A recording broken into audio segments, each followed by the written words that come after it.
प्रभु राम देव भगवान अल्लाह खुदा ईश आदि नाम एक ही शक्ति के हैं। वो कैसा है, कहां है, कैसे मिलता है, किसने देखा है? ये प्रश्नवाचक चिन्ह पूर्ण रूप से हटाने के लिए अवश्य सुनिए जगत गुरु तत्वदर्शी संत रामपाल जी महाराज के अमृत वचन सर्व पवित्र धर्मों के पवित्र शास्त्रों के आधार पर। कबीर साहब कहते हैं, जो जाकी सरना बसे ताको ताकी लाज, और जल सुई मछली चढ़ जाएंगे बह जाते गजराज। अब जैसे जल ऊपर से गिर रहा है ऐसे झरना टाइप, तो उसके सामने तगड़े से तगड़ा हाथी भी, शक्तिशाली हाथी भी खड़ा हो तो उसको भी वो जल बहा ले जाता है, पटक देता ठाके। और मछली को अलाउड कर रखा है उसने, तू कितने घूम, क्योंकि वो उससे एक विशेष लगाव रखती है जल से। उसने उसके अपनी सारे नियम तोड़ दिए उसके लिए। वो उल्टी दिशा में भी ऊपर चढ़ जाती है और ऊपर चली जाती है, फाल से भी ऊपर पहुंच जाती है। तो कहने का भाव यह है कि जैसे आपकी मित्रता एक दरोगा जी से होगी और उसके ऑफिस में आप जाकर सीधे बैठ जाओगे, चाय पिलाओगा, खाना खिलाओगा, बर्फी खिलाओगा, और उसके सत्र का जो काम होगा पहला करेगा आपका सबसे पहले। और वहां वैसे दरोगा के थाने में जाना आम आदमी की हिम्मत नहीं, और वो उसके लिए एक आम बात होगी। ऐसे ही कोई डीसी से मित्रता किया हुआ तो उस सत्र की, अपने सत्र की जो भी सहयोग सहायता है अपने मित्र को वो डिप्टी कमिश्नर भी देता है। और इसी प्रकार किसी की मंत्री से जान पहचान है तो मंत्री अपने सत्र का लाभ देगा ही देगा। और जिसकी मुख्यमंत्री से है, इसी तरह जानो आगे प्रधानमंत्री से जिसकी मित्रता होगी तो उसके आगे पे सारी ये फेल होगी। अब कहते हैं, जो जाकी सरना बसे ताको ताकी लाज, और जल सो ही मछली चढ़ जाए ये बह जाते गजराज। तो भगवान शिव की साधना करता था, सच्चे दिल से करता था, तो भगवान शिव भी कोई छोटी बात नहीं, एक विभागीय मंत्री है इस तीन लोक में, काल के एक ब्रह्मांड में। अब जब वो ये पुण्यात्माओं ये कंसेप्ट साथ साथ इसलिए क्लियर करने पड़ते हैं कि आप लोगों के मन में वो पुराना बहुत ज्ञान अड़ा पड़ा है, कति यहां तक ठोक रखे हम। अब वो सारा निकालना पड़ा है, रेग मार मार के कति कूणियां भी साफ करना पड़ता है। कहीं पेंट ठीक ना हो, अच्छा जो पेंटर होता है वो रेग मार बड़ा सावधानी से लगाता है सब जगह। कहीं जंग रह गया तो फिर टिकन नहीं देगा, इस लगा लगा खराब हो जाएगा। जब वो पुजारी पंडित जी ब्राह्मण भगवान शिव की पूजा में मस्त हो गया, आकाशवाणी हुई भगवान शिव की उस मंदिर में, कह रे धुरत कागभूषण तेरे को 1,00,000 वर्ष तक नरक में डालूंगा। अब उस गुरुदेव ने भी आकाशवाणी सुनी, वो उस बच्चे को बुलाया, बेटा क्या गलती कर दी तूने, भगवान तुझसे क्यों अक्षुब्ध हो गए, अरे माफी मांग, अक्षमा याचना कर। अपने आत्माओं कबीर साहब कहते हैं, बहुत प्यारा बालक माँ का और उससे बढ़कर ससगुरुओं का, माता पिता को बच्चा कितना प्रिय होता है। और कहते हैं उससे भी 100 गुना, कई गुना जो है गुरु को शिष्य प्रिय होता है, क्योंकि वो वचन का पुत्र पुत्री होते हैं उसके, और माता पिता के बंद के होते हैं। तो वो अपना मान लेता उस दिन से, जिस दिन से वो शरण ग्रहण कर ली, नाम ले लिया, और उस दिन से उसके कल्याण के लिए वो हर तरह से सोचता है कहीं इसको हानि ना हो जाए। तो उस गुरुदेव ने कहा, हे परमात्मा, हे भगवान, बालक बोला था, कोई गलती हुई हो तो माफ कर दो। कहते हैं एक पैर तक, यानी लगभग 4 घंटे तक एक पैर तक खड़े रहे।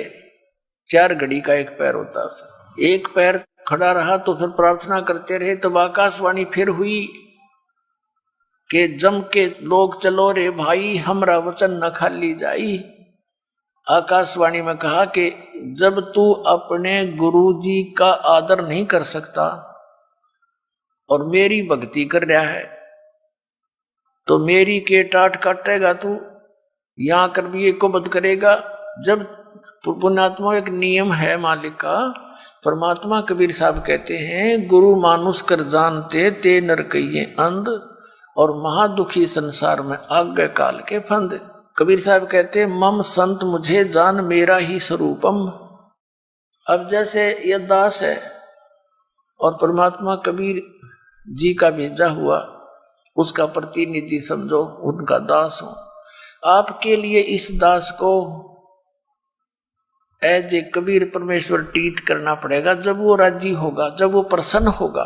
क्योंकि वो भगवान ये दृष्टि रखते हैं कि आज जैसा व्यवहार ये इस मेरे भेजे हुए संत के साथ कर रहा है, अगर मैं इसके स्थान पर होता तो ऐसे ही मेरे साथ ये ऐसा करता। तो क्या बताते हैं, गुरु गोविंद कर जानियो रहियो शब्द समाए, मिले तो दंडवत बंदगी नहीं पल पल जान लगावे। गुरु को परमात्मा जानकर अपना जीवन सफल करे, और मिले जब दंडवत बंदगी नहीं चिंतन खूब करे।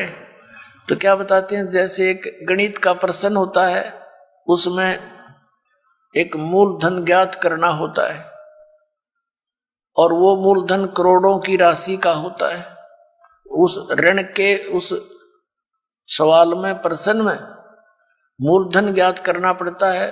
तो सपोज करना पड़ता है, मान लीजिए मूलधन 100 रुपए, और मूलधन 100 रुपये माने बिना वो ओरिजिनल मूलधन नहीं मिल सकता, यानी वो प्रॉब्लम सोल्व नहीं हो सकती, वो प्रश्न हल नहीं हो सकता।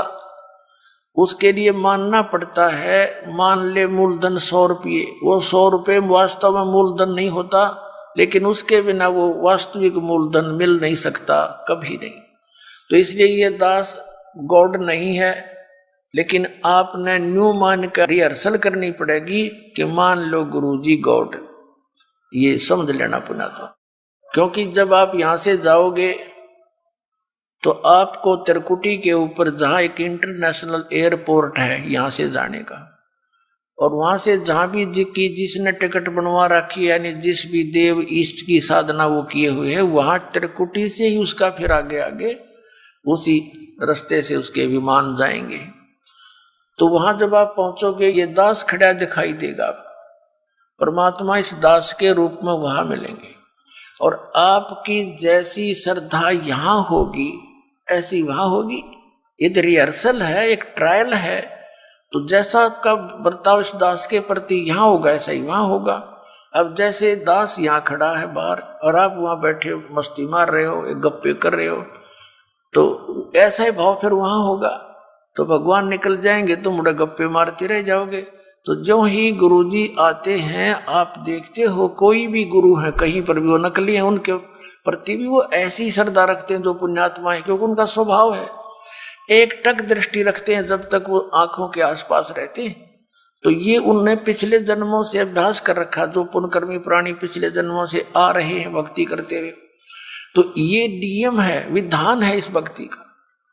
तो वहां जैसा जिसका आपने यहां प्रैक्टिकल कर रखा है, वो तो वैसा ही वहां होगा आपका स्वभाव। तो इसलिए गुरु जी को एज ए गॉड ट्रीट करके उसके साथ फिर ऐसा व्यवहार करें। गुरु के सम्मुख वचन नहीं कहे, सो से रहनी गहनी सुख दे। तो इस प्रकार जो नियम है, गुरु सम्मुख ले झूठ सजोई, निश्चय नरक पड़े से सो। तो इस तरह के जो परमात्मा ने फाउल पॉइंट बता रखे हैं, उन फाउल पॉइंटों से डर रहे। अब कागभूषण को आकाशवाणी में भगवान शिव ने बताया, करे निकम्मे व्यक्ति, जब तू अपने गुरु का सत्कार नहीं कर सकता तो मेरा क्या लगा तू, और तुझे नरक में ठोकूंगा। इस संत से दयालु होते, उस ब्राह्मण ने, उस पुण्यात्मा ने बार बार प्रार्थना की, हे परमात्मा आप तो दयालु हो, आप तो बख्शनहार हो, बालक है, छोटा बच्चा है, गलती होगी, इससे माफ करो। अरे क्या कर दिया तू नालायक, बता क्या कर दिया। तब आकाशवाणी में कहा कि ये अपने गुरु का आदर नहीं किया, खड़ा होकर के इसके अंदर अभिमान समा गया था, इसका ये दंड इसको भोगना ही पड़ेगा। फिर बार बार प्रार्थना करने से शिव जी ने कहा कि तेरे गुरु जी की प्रार्थना स्वीकार होती है, लेकिन नरक में तो तुझे जाना ही पड़ेगा, मैं इसको चेंज नहीं कर सकता। लेकिन उस नरक में तुझे यम के दूत दुखी नहीं करेंगे, ये मैं आदेश दे दूं। अब उसको इतना सहारा मिल गया, उसकी मृत्यु होगी कुछ वर्षों के बाद, नरक में तो जाना ही पड़ा। लेकिन यहाँ के इतनी सुविधा ये दे सकते हैं, जैसे एक मंत्री की कोई जान पहचान हो जाए होम मिनिस्टर से, कोई उसका मित्र हो रिश्तेदार, और उसकी कैद हो जाती है। अब उसने रहना तो पड़ेगा जेल में, लेकिन रहेगा उड़ा बिल्कुल बटेऊ की तरह, कोई कुछ नहीं दुख दे सकता। तो उस कागभूषण को इतना सहारा तो मिल गया, लेकिन रहना पड़ा उस नरक में। अब जैसे वहां नरक में चाहे कुछ भी ना, कोई यम के दूत दूसरा ने पीटे जब कलजा पाटे, और नरक में हाहाकार माचरी, कोई काटे जा रहे हैं, कोई नरक में ठोक रखे हैं, गंध पड़ा, सड़ांध उठ रही है, रहना वहीं पड़ा। अब दास ये कहना चाहता है इस कथा के द्वारा कि जो पुण्यकर्मी प्राणी हैं, पिछले जन्म मनुष्य जीवन के पाते हुए आ रहे, वो तो भगवान की कथा सुनते ही तुरंत कहीं ना कहीं चिपक जाते हैं। तो उनका स्वभाव है जैसे दीपक के ऊपर पतंग न चाहते हुए जाकर गिर जाता है, भले ही वो जल जाए, लेकिन उसका स्वभाव है उसको शीतल और उत्तम वस्तु जानकर जाता है। तो जितने भी ये पुण्यकर्मी प्राणी थे, इन नकली संतों काल के दूतों को एक परम संत धनी जानकर उस दीपक की तरह जा चिपके, और 100 साल से बैठे वहां पर। कोई मन में न्योय नहीं आया कि ये नकली आदमी है, इसने कख नहीं पता, ना सतनाम का, ना सतलोक का, ना सचखंड का, और आप भूत बन कर बैठ गए और उन पुस्तकों को पढ़ते रहे श्रद्धा से कि ना जो गुरु जी ने लिख दी वो बिल्कुल सही है। देखो भगत की श्रद्धा ऐसी ही होती है, और होनी भी चाहिए, ब्लाइंड फेथ होना चाहिए। लेकिन इन नकलियों ने उनका दुरुपयोग कर लिया, उनके उस श्रद्धा को उन्होंने दुरुपयोग किया और उनका नाश कर दिया। तो इस कारण से ये दास जो बताना चाह रहा है इस कथा के माध्यम से कि पिछले जन्म के जो पुण्यकर्मी प्राणी मनुष्य जीवन से आए हुए हैं, वो तो तुरंत कहीं ना कहीं कोई ना कोई साधन अपनाए हुए हैं और चुप करके अपने लगे हुए। उन्हें संतुष्टि है कि भगवान की साधना कर रहा हूं और करनी चाहिए, लेकिन शास्त्र विधि को त्याग का मनमाना आचरण करना भी यूजलेस है। अब क्या बताना चाहता दास के जो भक्ति पर नहीं लगते, कितनी बार कहने से भी नहीं लगते, वो प्राणी हैं जो पिछले जन्मों से मनुष्य जीवन से ना आकर के किसी पशु पक्षी या जड़ योनि वृक्ष आदि की योनि से आए हुए। तो ये कागभूषण बता रहा अपनी सच्चाई कि पिछले जन्म के ना जाने कितने मनुष्य जीवन तो मैंने बर्बाद कर दिए, वो तो कहीं हाथ नहीं लगे। और एक जन्म से मैं स्टार्ट हुआ, मेरे साथ ऐसी भयंकर घटना भी घटनी, फिर भी आत्मा नर्म नहीं हुई इस नीच की। और 6 महीने तक गुरु जी के वचन सुनता रहा, फिर भी मन में नाम लेने की प्रेरणा बनी ही नहीं। और फिर भक्ति पर लगा तो यह को बद कर दी, या तो वो लगे नहीं, लगेंगे तो मर्यादा नहीं रख सकते, उनमें कोई न कोई बुरा संस्कार कहीं ना कहीं प्रबल हो ही जाता है।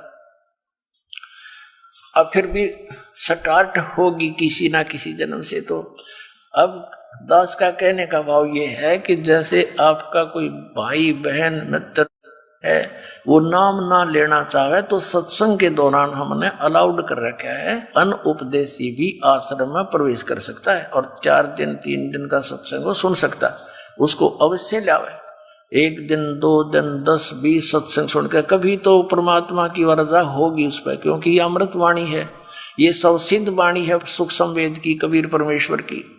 जैसे एक किसी को सर्प डस जाता है और वो अचेत पड़ा होता है, एक गारडू एक मंत्र सिद्ध करता है सर्प का विष उतारने वाला, उस मंत्र को बोलता है, एक वाणी होता है, श्लोक सा होता है, उसके बोलने से बार बार बोलने से उस अचेत पड़े व्यक्ति का विष उतर कर वो सचेत हो जाता है।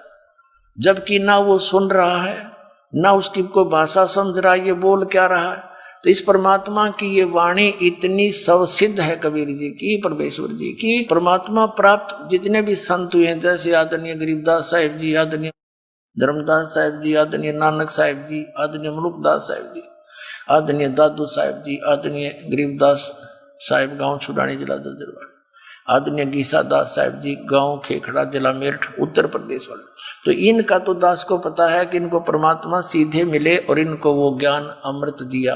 तो इनकी वाणी में और स्वयं परमेश्वर की वाणी में ये एक सबसिद्ध वाणी है, जिससे हमें बहुत ज्ञान यज्ञ का पुण्य मिलता है और आत्मा के ऊपर दुष्कर्मों का जो विष चढ़ा हुआ है वो भी धीरे धीरे हटकर फिर प्रेरणा बन जाती है परमात्मा की भक्ति करने की।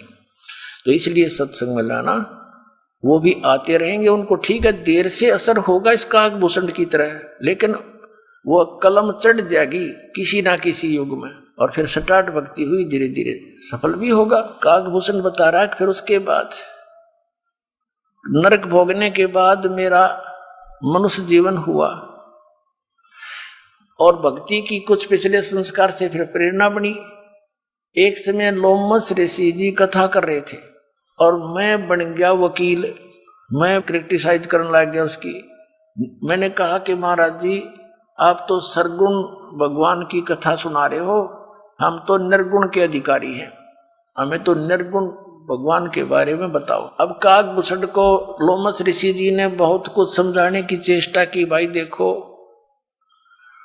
आम के बीज के अंदर, गुठली के अंदर निर्गुण रूप में आम है, आम का पेड़ है। अब उस गुठली को, बीज को बीजा जावे जमीन में, सिंचाई करे, फिर वो पौधा होगा, फिर पेड़ होगा, फिर उसका फल लगेंगे। वो निर्गुण काम का है कि ये सरगुण। अब काकभूषण ने बोला मेरे समझ में ना आई ये बात, क्योंकि मेरी तो बुद्धि भ्रष्ट थी और अपनी जान में वकील पाक रहा था मैं, थोड़ा बहुत ज्ञान कहीं से सुन के। क्योंकि जो मनुष्य जीवन से दोबारा मनुष्य जीवन प्राप्त है वो प्राणी अवश्य भक्ति के लिए भटकता है। जैसा उसने ज्ञान कहीं कहीं से सुना वो फिर वक्ता हो चुका था। तब लोमस ऋषि ने 2-3 प्रमाण और दिए। भाई कहते हैं शिव के जटा में थी गंगा भाई, और भागीरथ ने वह गुप्त वस्तु प्रगट दिखलाई, यानी यहाँ प्रगट कर ली। ये निर्गुण हमें नहीं दिखाई देती, वह एक जगह थी, हमारे तो काम आई नहीं, हमारे लिए तो निर्गुण है बिना गुण की। और जब गंगा यहाँ आई तो हमारे लिए तो गुण हो गया इसमें। तो ऐसे समझो वो क्या बताना चाह रहा था लोमस ऋषि के परमात्मा ऊपर तो निराकार है और नीचे यहाँ जो राम और श्री कृष्ण रूप में आते हैं तो ये सरगुण है, ऐसे बता रहा था। इनकी यहीं तक सोच है। तो उसने क्या कहा काकभूषण ने कि आप तो वैसे ही कह रहे हो, यानी कुछ ऐसी उठपटांग बात कह दी। तो लोमस ऋषि ने उसको श्राप दे दिया, अरे चंडाल तू ना ज्ञान को सुनता है ना सुनने देता है, तेरा चंडाल का जन्म होगा। अब काकभूषण कहता मुझे पिछली बात याद आ गई कि मैंने गलत कर दिया, मुझे क्रोध नहीं आया और ऐसे मायूस सा होकर बैठ गया, ये भगवान बहुत गलती बन गई, मैंने विवाद किया और प्रभु आपका वचन शिरोधार्य है। प्रभु दास को कहीं भी जन्म दे देना, चंडाल के देना या किसी के घर देना रिसीवर, पर एक आशीर्वाद दे दो अपने दास को कि मुझे भगवान की भूल ना पड़े। अब लोमस ऋषि शांत होया, भी कोई बात ना, बालक था, विवाद कर दिया, मैंने भी गलत श्राप दे दिया। तो उसने कह दिया ठीक से बेटा, तुझे भगवान की याद बनी रहेगी। तो काकभूषण कहता कि फिर मेरा जन्म हुआ ब्रह्मा की पत्नी, इनका हंस वाहन है, अपनी हंसनी को लेकर के एक कागचंड के घर गई, यानी गर्भ धारण करवाने के लिए। तो उनके संयोग से हंसनी और कागचंड, काग के संयोग से मेरा जन्म हुआ। तो मेरा बाकी शरीर तो देवता जैसा और मुख है काग जैसा, लेकिन बोलता है मनुष्य की तरह। तो पुण्यात्मा उसके बाद काकभूषण कहता है कि फिर मेरा उद्धार किससे हुआ। एक जोगजीत नाम के एक संत मिले, उन्होंने मुझे परमात्मा पूर्ण ब्रह्म की साधना की जानकारी दी। ब्रह्मा विष्णु महेश से ऊपर कोई और परम शक्ति है काकभूषण, इन आपके विष्णु जी से शक्तिशाली और परमात्मा है, उसकी भक्ति मैं करता हूं, जिस कारण से ये गति मेरी हुई है। सैकड़ों प्रलय मेरे सामने हो चुकी हैं और इतनी लंबी मेरी आयु हो चुकी है। अब क्या बताते हैं, बुझे गरुड़ भूषण बियाना, मोसे कहो भेद विधि नाना, वचन सुशील दृष्टि अनुरागी, देवता की दे मुख द्वार मुख कागा। अब काकभूषण जी को गुरु जी कह रहे हैं, मधुकुर बैन सुनंत हो शांति, कहो भूषण मुदिया की उत्पाती। श्रवण सुमृत वचन उमेदा, दाम रसायन सब तन बेदा। परम भेद कहो बहुभांति, मिटे हमारे मन की कांति।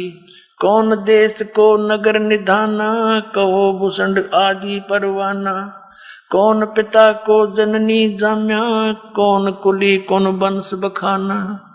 अवरण वरण कला परवेशा, तुम्हारी महिमा कर है शेषा। जल स्वरूप कुछ तरंग न तेजम, इंद्री जीत चढ़े मन से जम। ब्रह्म निरूपण निर्गुण भेखा, कहो भूषण मोहि आज संदेशा। कहे भूषण तुम सुनो खगेशा, तो से भेद कहूं परवेशा। शंख कल्प जुग गए बिहाई, पूर्व जन्म की कथा सुनाई। शंख कल्प जुग हो गए, जामन मरण जिहान। जन्म पूर्व ला तुझे कहूं, सुनो खगे से सुजाने। गरुड़ जी को काकभूषण कह रहे हैं, कह भूषण सुनो खगेसा, अर्थों से भेद कहूं परवेशा। शंख कल्प युग गए बिहाई, शंख कल्प तमन बर्बाद कर दिए और पूर्व जन्म की कथा सुनाई। शंख कल्प युग हो गए, जामन मरण जिहान। जन्म पूर्वला तुझे कहूं, सुनो खगे सुजान। सुनो गुरुड़ मेरा आद संदेशा, भिन्न भिन्न भेद कहूं खगेसा। शंख जन्म पूरब पैमाला, शंखों जन्म पूरब यानी पहले के पैमाल माने नाश कर दिए। शंखों जन्म पूरब पैमाला, और गए जो मिथ्या नहीं संभाला। वो तो मिथ्या गए में संभाल नहीं सका, यानी भक्ति ठीक बनी नहीं, मैं स्टार्ट नहीं करी भक्ति। अवधपुरी एक नगर निधाना, जहां अवतार धरे मोरे प्राणा। 20 वर्ष की उम्र पुनीता, और मात पिता भय काल समीपा। मेरी 20 वर्ष की उम्र थी, मेरे माता पिता और सब परिवार मेरा काल की ग्रास हो गया, नहीं मर गया। पड़ा काल दुर्भिक्ष ताही, और पृथ्वी डोल गई रे भाई। ऐसा भयंकर दुर्भिक्ष गिरा था, अकाल गिरा था कि पृथ्वी भी कांप गई थी, ऐसा हाहाकार मचा था। पड़ा काल दुर्भिक्ष अपारा, मनुष्य मनुष्य का करे आहारा। अन्न का नहीं आहार प्राणी, पड़ा काल दुर्भिक्ष समानी। अवधपुरी हम तजी खगेसा, ताई आए हम मालू देसा। पूरी अवंती लीना बासा, जावा नहीं अन्न की त्रासा। अन्न तो वहां पेट भर खाया, कह भूषण सुनो खगराया। पंडित एक अवंती माही, कथा करण नित शिव द्वारे जाही। 6 मास हम संगति की नी, बौर तास की दीक्षा लेनी। टहल करत शिव पंडित केरी, गुरु चेले का भाव गनेरी। स्वामी करण गए स्नाना, और पूजा अर्पण धूप दयाना। शिव पूजा पंडित अर्थावे, बेल पत्थर धर लिंग बनावे। शिव पूजा पंडित करे जहाँ हम लिया निवास, और गुरु दीक्षा मन मैं करी मिटी खगेश प्यास। तन मन अर्पे फेर माला, जाके ऊपर ईश दयाला। यानी काकभूषण जी कह रहे हैं कि वो पंडित जी अपने शिव भगवान के ऊपर कति समर्पित था, जिस कारण से भगवान शिव की उसके ऊपर पूरी कृपा थी। पूजा करण दिवालय आए, ता हम बैठे दर्शन पाए। जहाँ शिव को मोह दिया सरापा, लाख वर्ष तुम जमपुरी राखा। पंडित सुना बचन शिव केरा, ओठ चरण लीना गुरु केरा। पंडित शिव का दान लगाया, कल्प करी बालक बोराया। ये रे बालक तू धर शिव का ध्याना, ताते बख्शे तेरे प्राणा। तो पुण्यात्मा, आज का जो सत्संग चल रहा है, ये वर्तमान का समागम, ये किस उपलक्ष्य में है?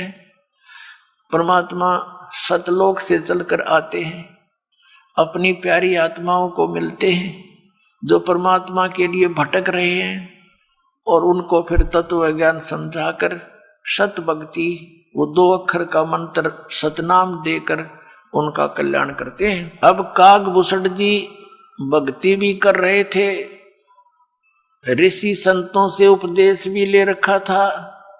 तब परमात्मा के बेटा, इस साधना से तेरा जन्म मृत्यु नहीं मिट सकता, और पूरी सृष्टि रचना सुनाई। तब काकभूषण ने बताया गरुड़ जी को कि गरुड़ जी, जो साधनाएं आप कर रहे हो भगवान विष्णु को आप परमात्मा मानकर, ये पूर्ण परमात्मा नहीं है, इसकी तो आप जन्म मृत्यु होती है। अब काकभूषण से ये ज्ञान सुनकर गरुड़ जी की भी आंखें खुल गई कि भी सचमुच इनकी जन्म मृत्यु होती है। और काकभूषण ने यहां तक बताया परमात्मा कबीर जी जो जोगजीत रूप में उनको मिले थे कि बेटा ये ब्रह्मा विष्णु महेश तुम्हारे किसी भी प्रारब्ध के कर्म को कम और ज्यादा नहीं कर सकते, यानी तेरे मृत्यु है तो मृत्यु होगी ही होगी, ये उसमें एक्सटेंड नहीं कर सकते। गरुड़ जी के मन में आया भी बात भी सच्ची है। फिर ये किसी भगवान, फिर परमात्मा आकर के गरुड़ जी को भी मिले जब ये चर्चा उनकी चली किसी अन्य रूप में। तो गरुड़ जी को फिर खूब ज्ञान समझाया, उनको मंत्र दिए, प्राथमिक मंत्र देते थे परमात्मा पहले। तो हम क्या करते रहे, जैसे पहले हम परमात्मा के शिष्य बहुत कम होते थे, संसार और काल के पुजारी ज्यादा होते थे, नाम ले लेते थे, कुछ दिन ठीक साधना करते थे फिर छोड़ देते थे। लेकिन वो दयालु हैं, इस पीक टाइम के लिए आप में भक्ति बनाए रखने के लिए वो जगह जगह प्रकट होकर या किसी संत को प्रेरणा कर जाते थे या स्वयं कुछ समय रह करके हमारे कर्म बनवा जाया करते थे, जिस कारण से हमारे मनुष्य जन्म बनते हुए होते हुए आ रहे हैं और आज तक आस्था है भगवान की। और वो यही चाहते थे परमात्मा कि जब तक ये प्राइम टाइम आवे पिछली पीढ़ी का, आस्था बनी रहे मनुष्यों में भगवान की। नहीं तो पुण्यात्माओं अगर 100 वर्ष और लेट हो जाता ये समय आज जो चल रहा है, राम नाम करणिया भारत में नहीं पाओ, या सच कर बता देता हूं आपको, कति नाश हो जाता भक्ति का। क्योंकि जितने ये पंथ हैं ये सब शास्त्र विरुद्ध साधना कर रहे हैं, और जितने भी हिंदू धर्म के हमारे गुरुदेव हैं ये वेदों और गीता के विपरीत ज्ञान देकर वो साधना करवा रहे हैं जो कति यूजलेस है। और जिस कारण से हमें भगवान की राहत मिल नहीं रही, हम लुटेरे बन गए, हम रिश्वत लेने लग गए, हम मिलावट करने लग गए, जिससे धनी बनना चाहते हैं और दूने दुख आने लग गए प्राणियों। तो इस परमात्मा ने आकर के यहां तक आपको आस्था बनाए रखनी थी और अब संभाल लिया। अब आपको वो लाभ मिलेंगे जो भगवान दिया करता है। आपको यहां भी सुख देगा जो आवश्यक होंगे आपके लिए, और आपको सतभक्ति देकर सतलोक ले जाएगा।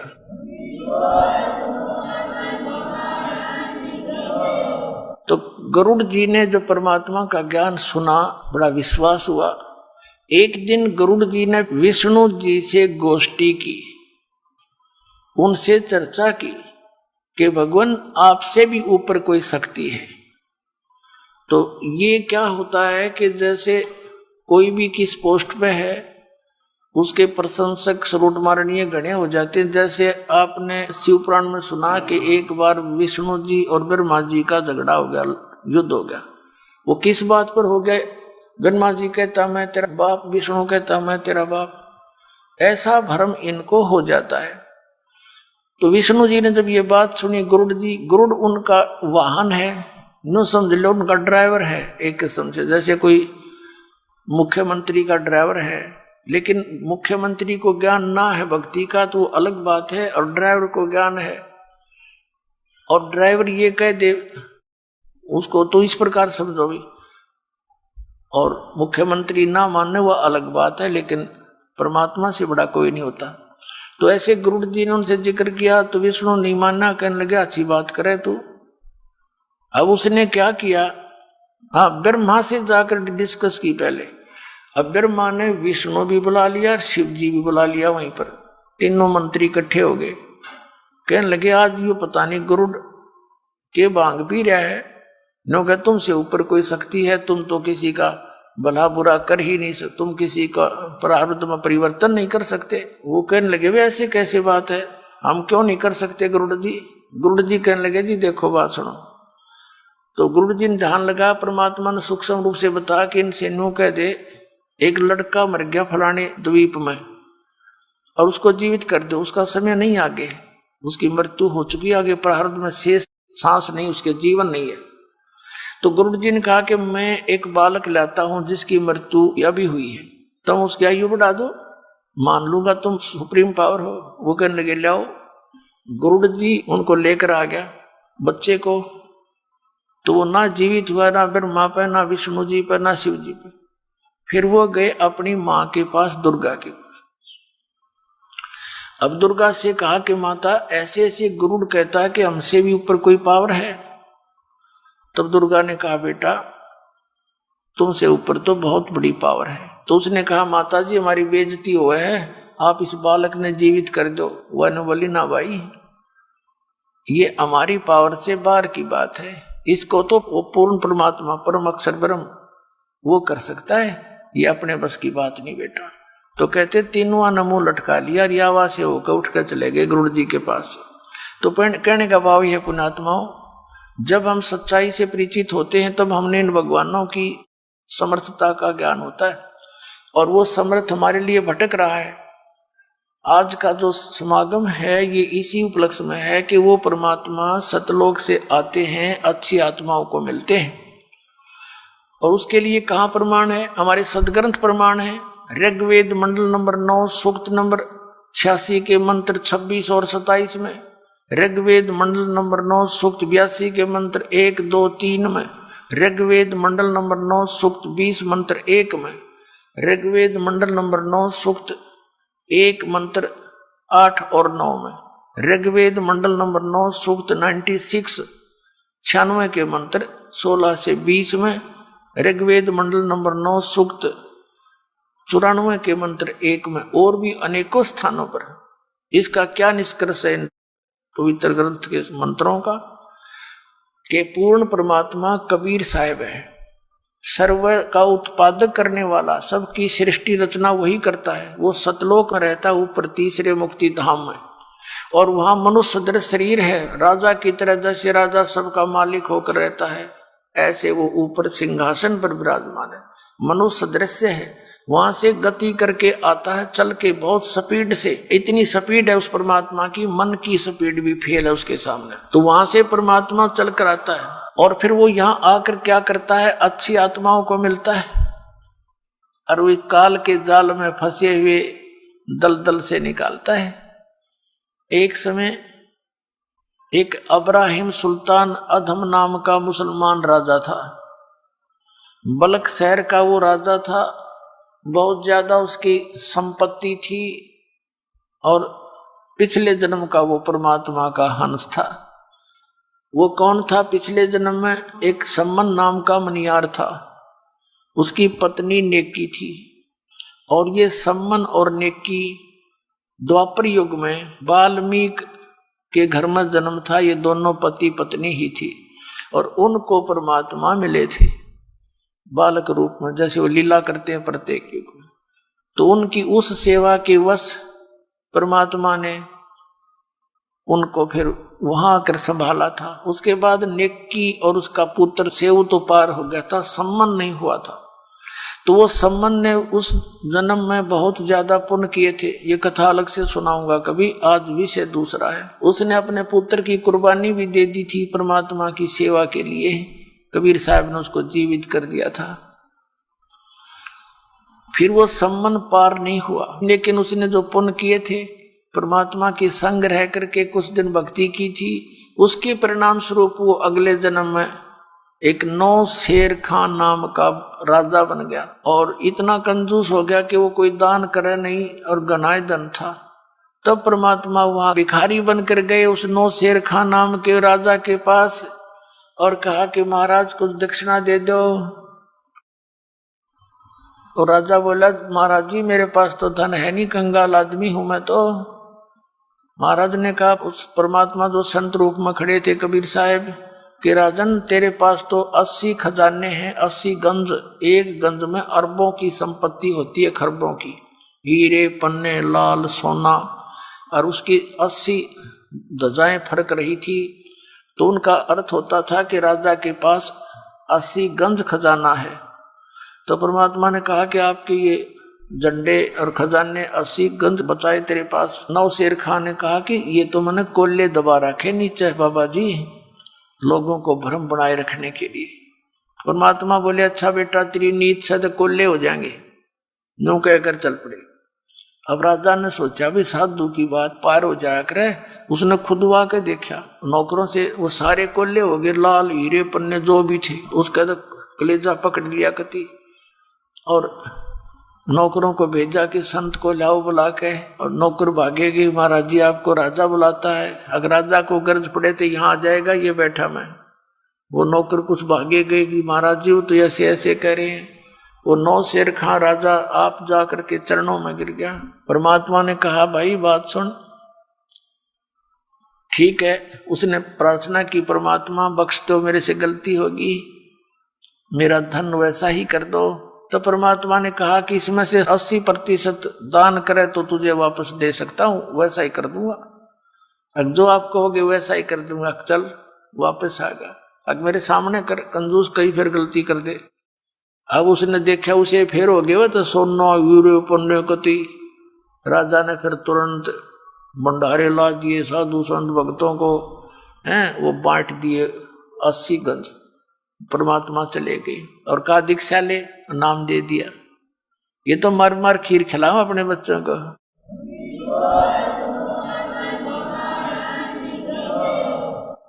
एक समय आदरणीय मुलुकदास साहिब जी ये अरोड़ा जाति में किसान थे, यानी खेती करते थे, बहुत बड़े जमींदार थे। और परमात्मा कहते हैं जो जन मेरी शरण है ताका हूं मैं दास, गेल गेल लग गया फिर जब तक धरती आकाश। और 100 छल छिद्र मैं करूं अपने जन के काज। अपनी प्यारी आत्मा को इस दलदल से निकालने के लिए 100 छल छिद्र करता हूं, पता नहीं के वेश बनाकर भटकता हूं। एक नगर में परमात्मा सत्संग कर रहे थे। ये समय समय पर आकर भक्ति जीवित कर जाते हैं दाता कबीर साहब। उसी नगर में मुलुकदास के गांव में 5-4 सेवक थे, गरीब गरीब व्यक्ति। और परमात्मा उनके घरों में रुके हुए थे, सत्संग करते थे। भगत कहते थे जी कल हमारे भोजन करना। 1 हफ्ते के लिए रोक लिया। 5-7 भगत परिवार थे। तो परमात्मा जिस भी घर में जाते उनका उद्धार करने के लिए, उनके कर्म बनाने के लिए, तो सब भगत ये सोचते गुरुजी आए हैं, अच्छा सा अच्छा भोजन करवाऊं, यानी खीर बनावें, हलवा बनावें। तो वो चौधरी साहब जो मुलुकदास जी थे, नंबरदार गांव के चौधरी 1 नंबर के, जैसे आजकल सरपंच होते हैं, उसमें नंबरदार की इतनी प्रभुता होती थी। वो तो सुबह सुबह घूमने जाता या घूम कर जंगल से वापस आता खेतों से। तो उधर से क्या होता, गरीब के घर में परमात्मा विराजमान थे और वहां हलवा चढ़ा दिया। हलवे में पात डालें जब कड़े में, तो महक दूर तक जाया करे। अब उस मुलुकदास जी ने पूछा रहा क्या हो रहा भाई यहाँ? जी हमारे गुरु जी आए हैं और आओ आप भी भोजन पालो। उसने देखा भाई एक आदमी बैठा है, ये तुम्हारे गुरु हैं? कहा जी मैं। वो चला गया। फिर दूसरे दिन दूसरे के घर में, अरे क्या हो रहा है भाई यहाँ पर? आज यहाँ हो रही है कुछ चढ़ चढ़ सी। तो उन्होंने बताया कि जी हमारे गुरुजी आए हुए हैं। तो कुछ लोग कहने लगे उस मुलुकदास को कि भाई नंबरदार, गांव में एक ठग आया हुआ है, इन श्रद्धालुओं को लूट रहा है, अच्छे बढ़िया खीर हलवे खाता है और भाई काम करता नहीं, नबी लूट रहा है। वो मुलुकदास वैसे तो भगत आदमी था, लेकिन यह चौधर बहुत बुरी होती है प्रभुता। जाके जिस भगत के घर वो रुके हुए थे परमात्मा उस दिन, अब वो मुलुकदास जाकर के उस घर में प्रवेश हुआ जहां परमात्मा विराजमान थे। और परमात्मा कबीर जी से कहने लगे, ए भाई आप कौन हो और यहाँ क्या कर रहे हो?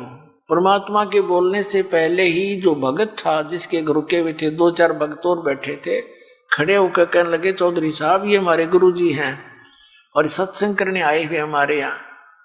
कहने लगे भाई तू करके क्यों नहीं खाता है? अच्छा हट्टा कट्टा दिखे, तू दुनिया को मूर्ख बना रहा है, अब ना करके खाया कर। तो परमात्मा कहने लगे भाई मुझे तो बिना करे मिल जाए, चौधरी साहब मुझे तो बगैर काम किए ही दे रहा है भगवान। तो मुलुकदास कहने लगा तेरे को बिना करे दे रहा है, मुझे क्यों नहीं देता भगवान?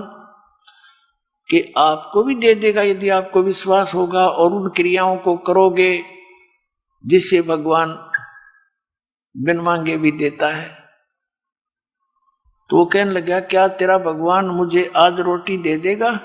हाँ जी दे देगा, क्यों नहीं, विश्वास करो। बोला अच्छा, अर्जन ना दी तो सजा देख ले, फिर मैं तेरे को अपने खेतों में रखूंगा मजदूर बना के। और परमात्मा बोले, जब भगवान ने तेरे को आज रोटी दे दी तो क्या करेगा? कि मैं तेरा चेला बन जाऊंगा। परमात्मा बोले, भाई ठीक है, और याद रखिए इस बात ने, पक्का हूं भाई वचन का मैं। मुल्कदास जी बोले, मुल्कदास जी का खेत थे पूर्व में, उसका अपना खेत था पूर्व में, और चला गया पश्चिम में दूसरे गांव की सीमा में। वहां एक पेड़ के ऊपर बैठ गया जाकर, अब देखूंगा या मैंने कौन खाना खिला देगा। अब क्या हुआ, ये गडरिये होते हैं बकरी भेड़ पालने वाले, उनका कोई त्योहार था। उन्होंने सलाह बनाई कि भाई इस वृक्ष के नीचे खीर बना लो। एक आधी गाय भी उनके साथ थी। लागड़े हम इतने बकरियां चराते हैं, वो बकरियां चराने के लिए, गाय चराने के लिए आगे को ले गए काफी दूर, और एक दो भगत की सेवा लगा गई। वो वहां उसी वृक्ष के नीचे खीर बनाने लग गए। उन्होंने लकड़ तोड़ कर चूल्हा बनाकर और वो खीर बना दी। खीर बन चुकी थी, इतने में क्या देखा उन्होंने कि कुछ घोड़ों पर व्यक्ति आ रहे हैं, दूर से धूल उठ रही है, तेजी से दौड़े आ रहे हैं। उनको पता होता था जंगली लोगों को कि इस तरह की जब कोई आता है वो डाकू होते हैं। वो भाज के डर के बनी बनाई खीर छोड़कर वो वहां भाग गए अपने मित्रों के पास, जहां उनके दूसरे बकरियों वाले थे।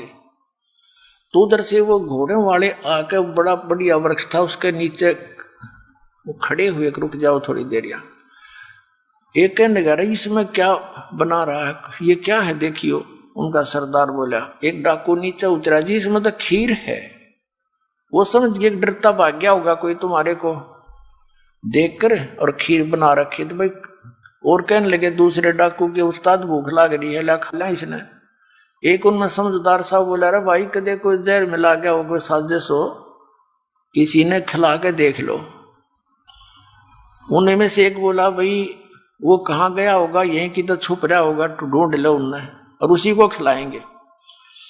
अब वो देखा इधर उधर बोझड़े आसपास के झाड़ों झूड़ों में, एक ने ऊपर देखा, अगर वो बैठा, उन्होंने सोचा डरता चढ़ गया ऊपर ही हो।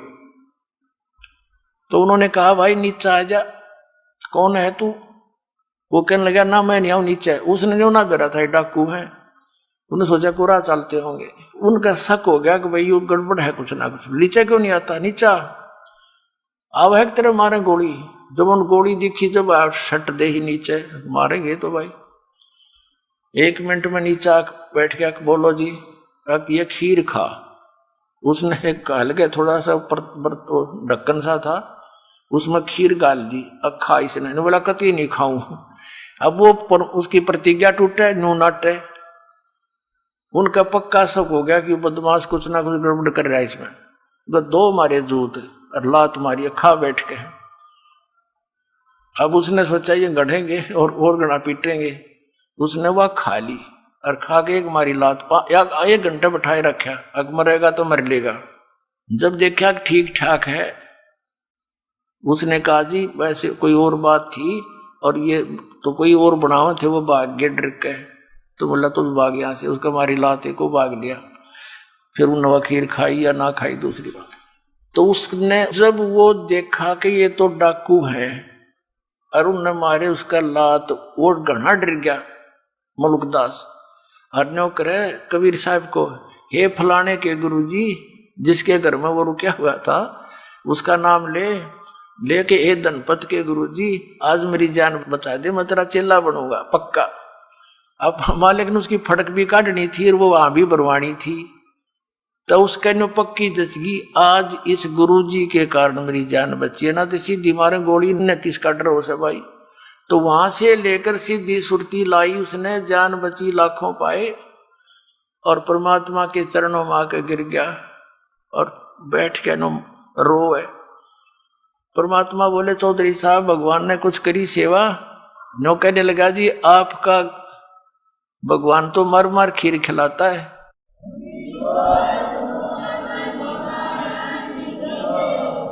मेरी जान बची, ऐसे सारी कथा सुना दी। तो परमात्मा कहते ये सब खेल हमारे किए, हमसे मिले सो निश्चय जिए।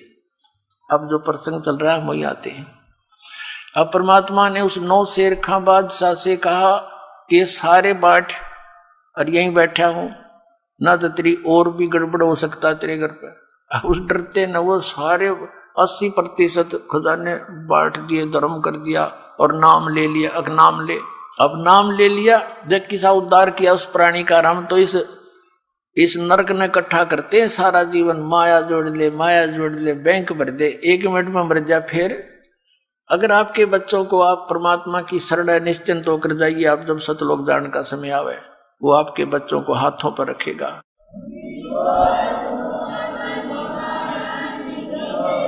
और भगवान की खोज किस लिए करते हैं? जिन्होंने शरीर तक गाल दिया, हजारों वर्ष बैठे रहे, अपने टुकड़े टुकड़े शरीर करवा दिए परमात्मा के लिए। परमात्मा कहते हैं जाके ऊपर ऐसी बीती, कैसा है वो देश, वो कैसा वो भगवान जिसके लिए हम ट्राई कर रहे थे, और वो खोजे से नहीं मिला और स्वयं आके मिला, उसको हमने पहचान नहीं करी। तो ये हमारी अज्ञानता थी, आध्यात्मिक अज्ञानता। अब दास चाहता कि आपको उस आध्यात्मिक अज्ञानता का नाश करूं, भगवान को पहचान लोगे आप जल्दी। तो अब क्या किया, सब भंडारा करवा दिया, उसके थोड़ा बहुत जितनी चाहिए थी 20-30% वो छोड़ दी संपत्ति। परमात्मा चले गए और कहा इसका भजन कर बेटा। वो मंत्र जाप करने लग गया। कुछ दिनों के बाद उसके मन में के आई कि मैं भी अच्छा पागल हूं, गुरुजी कौन से देखे थे कितना दान करूं, मैं थोड़ा बहुत करके कह दूं जी सारा ही कर दिया मन तय, या गलती कर दी, अच्छा घने घोड़े खरीदूं हो, कई शादी कराऊं हो, इस तरह की बकवास उसके मन में आ गई।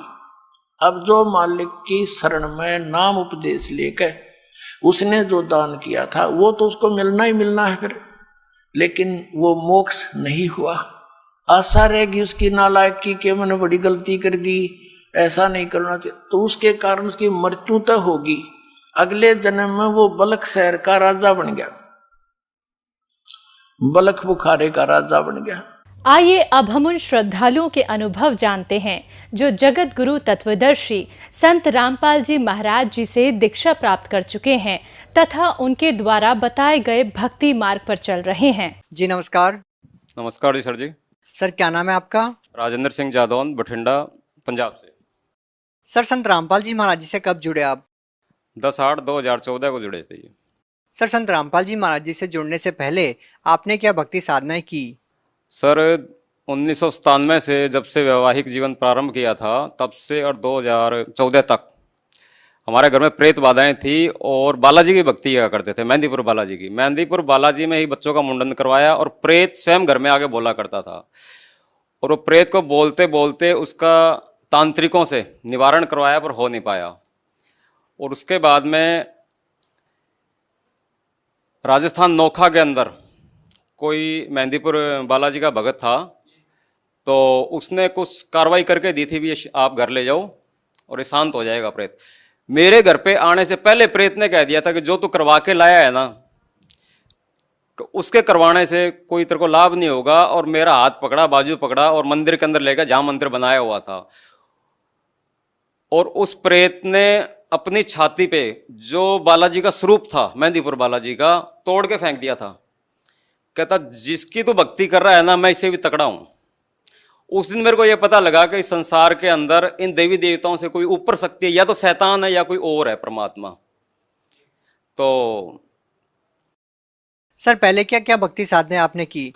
इससे पहले हमने हनुमानगढ़ संगरिया में मुसलमानों के जो अपने पीर खाने होते हैं वहां भी गए थे, और वहां भी कोई लाभ नहीं हुआ। पैसे देते गए लेकिन लाभ नहीं हुआ। मोड़ मंडी पंजाब में यहाँ भी गए थे, वहां भी कोई लाभ नहीं हुआ। उत्तर प्रदेश सिकंदराबाद में भी गए, वहां भी कोई लाभ नहीं हुआ। सर जब आप पहले ही इतनी सारी भक्ति साधनाएं कर रहे थे तो फिर आप संत रामपाल जी महाराज जी की शरण में क्यों गए? क्या ऐसा कारण बना कि आपको संत रामपाल जी महाराज जी की शरण ग्रहण करनी पड़ी? सर जी इससे पहले हमें संत रामपाल जी के नाम का भी नहीं पता था। संत रामपाल जी के शिष्य एक दिन कॉलोनी में आए और दरवाजा खटकाया, सुबह का 8 बजे का टाइम था। उनका नाम था विपन जी। तो उन्होंने ज्ञान गंगा बुक दी, उसमें झगड़ा हो रहा था हमारे घर के अंदर। तो हमने कहा बाबाओं के चक्कर में हम बर्बाद हैं, हम विश्वास नहीं करते। वो बोले सर जी लो ये 10 रुपये ज्ञान गंगा बुक है। तो मैंने कहा चलो कोई आया होगा दे देते हैं 10 रुपये। 10 रुपये दे के और ज्ञान गंगा बुक मैंने बेड पे रख दी और मैं गाड़ी लेकर गुजरात चला गया।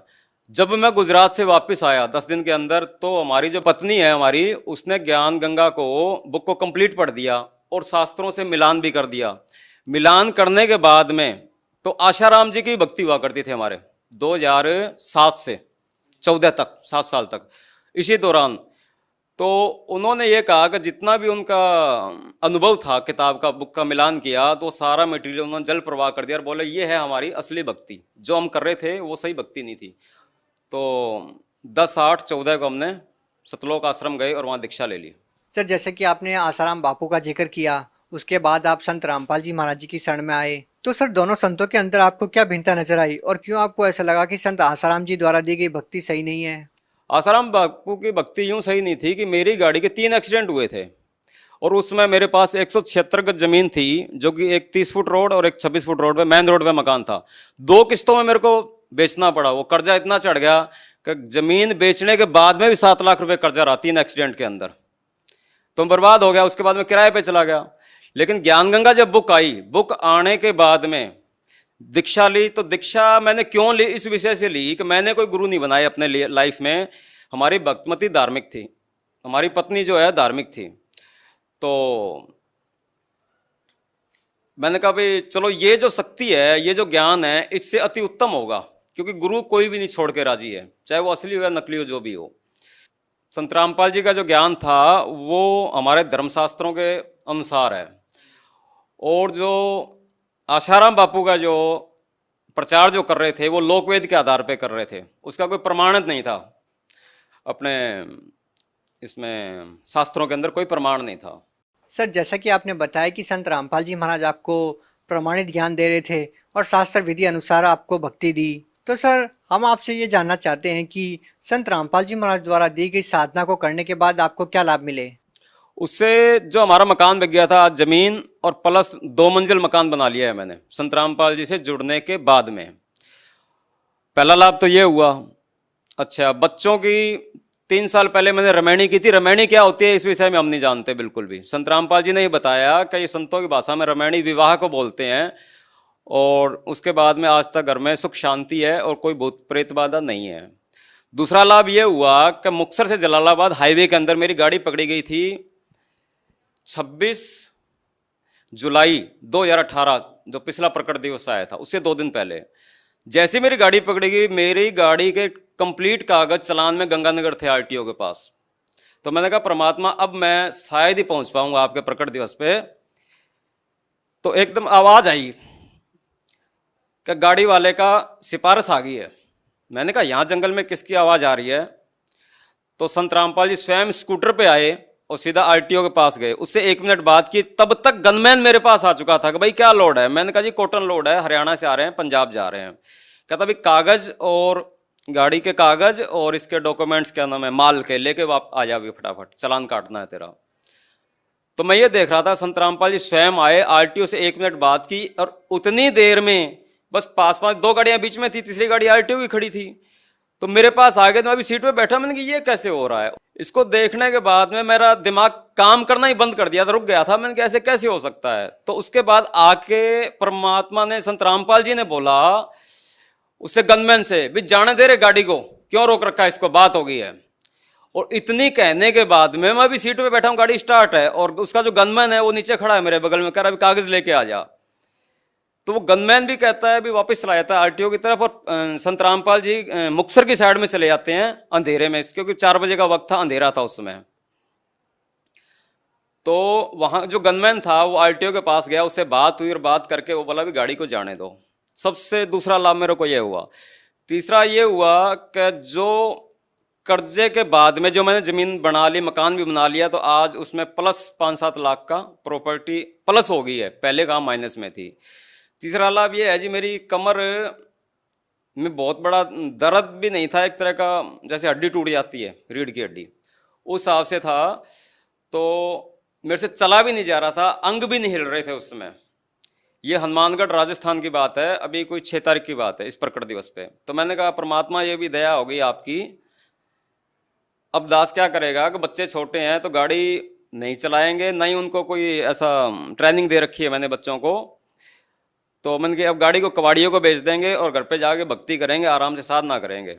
बढ़िया हो गया। तो उसके 3-4 घंटे के बाद ही मेरे धीरे धीरे वो शरीर सही स्वस्थ हो गया और आज मैं बिल्कुल स्वस्थ हूँ। किसी डॉक्टर से 1 रुपए की भी दवाई नहीं ली मैंने। 5वां लाभ जो है वो ये है कि हमारी जो पत्नी है उसको खूनी बवासीर था और लिकोरिया की बीमारी थी, वो भी आज कंप्लीट स्वस्थ है बिना दवाई के, संत रामपाल जी से नाम दीक्षा लेने के बाद में।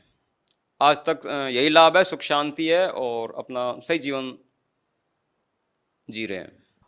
और अपने सर जी ऐसा था, दुकान है घर के अंदर, नीचे ऊपर रिहाइश है, 2 मंजिल मकान है। तो उसमें एक बार ऐसा हुआ था, कुछ पैसे रखे थे, शाम को गल्ला कंप्लीट रखने में 4000 के करीब थे और उसमें से जैसे किसी को 1500 रुपये दे दिए गए थे।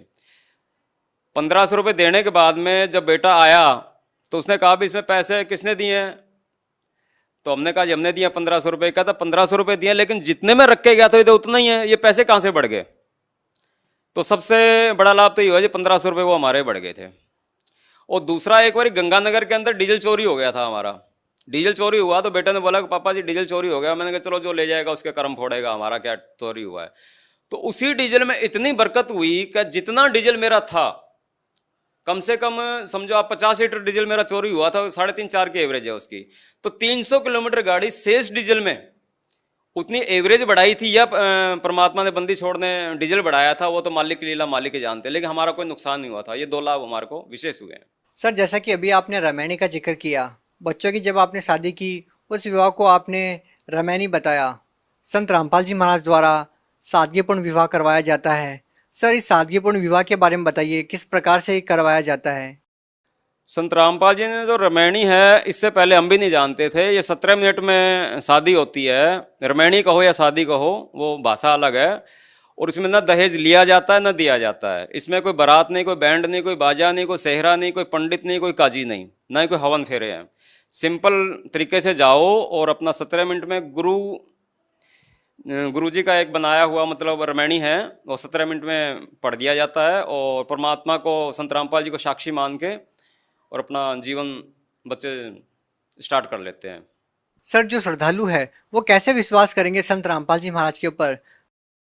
संत रामपाल जी महाराज पे ऐसे विश्वास करेगा, जब कबीर साहब 600 साल पहले आए थे तब उन्होंने अपने आप छुपा के ही लीला की थी। चाहते तो वो एक पल के अंदर ही अपनी शक्तियों को उजागर कर देते, लेकिन एक आम इंसान की तरह उन्होंने उपदेश दिया था और समझाने का प्रयास किया था। संत रामपाल जी जो भक्ति साधना के जो सही मंत्र दे रहे हैं, उन मंत्रों में ही इतनी शक्ति है और वो प्रमाणित हैं। और वो प्रमाणित कैसे हैं कि जैसे जो प्रमाणित संत हमारे आए थे, गरीबदास जी महाराज हैं और संत रामपाल जी हैं, मीराबाई हैं, नानक साहब हैं, इन्होंने यही मंत्र जाप किया था, वहाँ से वो प्रमाणित हो जाते हैं और इन मंत्रों की शक्तियों से ही हमें पूरा लाभ हो रहा है। सर, जो लोग आज भी संत रामपाल जी महाराज जी से जुड़ना चाहते हैं वो उनसे नाम दीक्षा कैसे प्राप्त कर सकते हैं?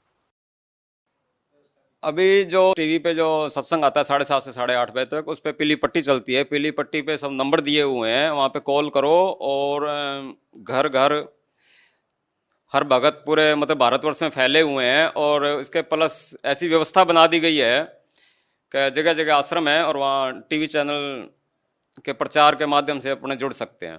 जी धन्यवाद। सत साहिब जी, सत साहिब।